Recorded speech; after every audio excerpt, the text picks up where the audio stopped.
मजदूर संघ महाराष्ट्र प्रदेशाच्या वतीने ही पत्रकार परिषद आयोजित करण्यात आलेली होती।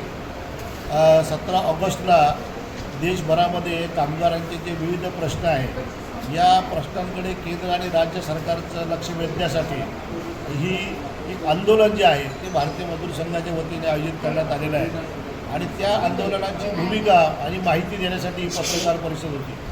आपल्याला माहिती आहे की केंद्र सरकारने नोव्हेंबर 2025 पासून नवीन कामगार कायदे लागू केलेले आहेत। या नवीन कामगार कायद्यांमध्ये जे 2 कायदे आहेत की इंडस्ट्रियल रिलेशन कोड आणि occupational safety health and working condition code, या कोडमध्ये अनेक तरतुदी अशा आहेत की ज्या कामगार हिताला बाधा आणणाऱ्या आहेत आणि त्यामध्ये बदल केला पाहिजे अशी भारतीय मजदूर संघाची आधीपासून सातत्यपूर्ण भूमिका आहे। आम्हाला तसं आश्वासनही केंद्र सरकारने दिलेलं होतं, मात्र त्याची पूर्तता अजून त्यांनी त्या ठिकाणी केलेली नाही आहे। त्यामुळे आम्ही 25 फेब्रुवारी रोजी देशभर आंदोलन केली, त्यानंतर केंद्र सरकार करेल असं आम्हाला वाटलं, पण त्यानंतरही अजूनही सरकारने त्यावर काही काम केलेलं नाही आहे आणि म्हणून पुन्हा आमची आत्ता जी केंद्राची बैठक जी आहे ती रांची येथे झाली आणि त्या बैठकीत आम्ही असं ठरवलं की 17 ऑगस्टला पूर्ण देशभरामध्ये एकाच दिवशी सर्व जिल्हाधिकारी कार्यालयासमोर मोठ्या प्रमाणावर धरणं आणि निदर्शन करायचं आणि केंद्र सरकारच्या आणि राज्य सरकारला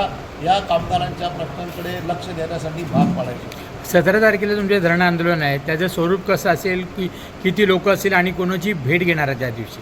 17 तारखेला आमचं मुंबईमध्ये या ठिकाणी बांद्रा या ठिकाणी आंदोलन असणार आहे।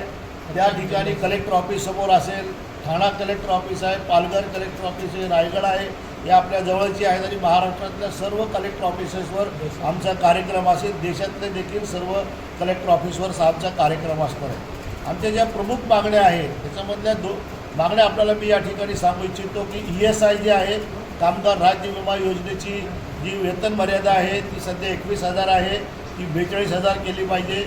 भविष्य निर्वाह निधीची जी वेतन मर्यादा 15,000 आहे ती 30,000 केली पाहिजे। आत्ता सध्या EPS 95 पेन्शनधारकांना फक्त 1,000 रुपये पेन्शन मिळते, ती किमान 7,500 त्या ठिकाणी केली पाहिजे। बोनसची वेतन मर्यादा 21,000 रुपये या सध्या आहे। अनेक कामगार हे 21,000च्या पुढं बोनस वेतन गेल्यामुळे बोनस कायद्याच्या बाहेर गेलेले आहेत, त्यामुळे ती बोनस मर्यादा देखील 42,000 रुपये केली पाहिजे। अशा प्रकारची मागणी आमची या ठिकाणी आहे। कॉन्ट्रॅक्ट लेबर संबंधातल्या ज्या अनेक ज्याला तरतुदी ज्या आहेत, त्या OSH कामगार कपात करणे, ले ऑफ देणे, या संबंधामध्ये जी कामगारांच्यासाठी संख्याची तरतूद 300 आहे ती पुन्हा 100पर्यंत कमी केली पाहिजे। स्टँडिंग ऑर्डर लागू करण्यासाठीची मर्यादा 50पर्यंत कमी केली पाहिजे। संप आणि संपाचे अधिकार आलेले निर्बंध काढले पाहिजे आणि कामगार संघटनांना मान्यता देण्यासंबंधातले जे तरतुदी आहेत त्यात देखील दुरुस्ती केली पाहिजे। अशा विविध मागण्या आमच्या या सगळ्यांच्या माध्यमातून आहेत। त्याचबरोबर घरेलू कामगार आहे, समान काम समान वेतनाचा विषय आहे, अंगणवाडी आहे, आशा आहे, आमच्या राज्य सरकारी कर्मचारी आहेत त्यांचा जुन्या पेन्शनचा विषय आहे। असे अनेक विषय जे आहेत तिथे सरकारकडे पेंडिंग आहे, त्याच्यावर देखील त्या ठिकाणी काम केलं पाहिजे। बँकांच्या संबंधात 5 दिवसाचा आठवडा असा एक विषय आम्ही सातत्यपूर्ण करतो, त्याच्यावरही आमची सरकारकडे मागणी आहे। या सगळ्या मागण्यांकडे सरकारने लक्ष द्यावं आणि जे असंघटित क्षेत्रातले कामगार आहेत की त्यांच्यासाठी सामाजिक सुरक्षा सरकारने लागू करण्याची घोषणा केलेली आहे, पण प्रत्यक्ष त्याच्यासाठी अजून काम सुरू केलेलं नाही, ते देखील केलं पाहिजे। अशा मागण्यांच्यासाठी आणि या विषयाला धरून आमचा सर्व मोर्चा जो असणार आहे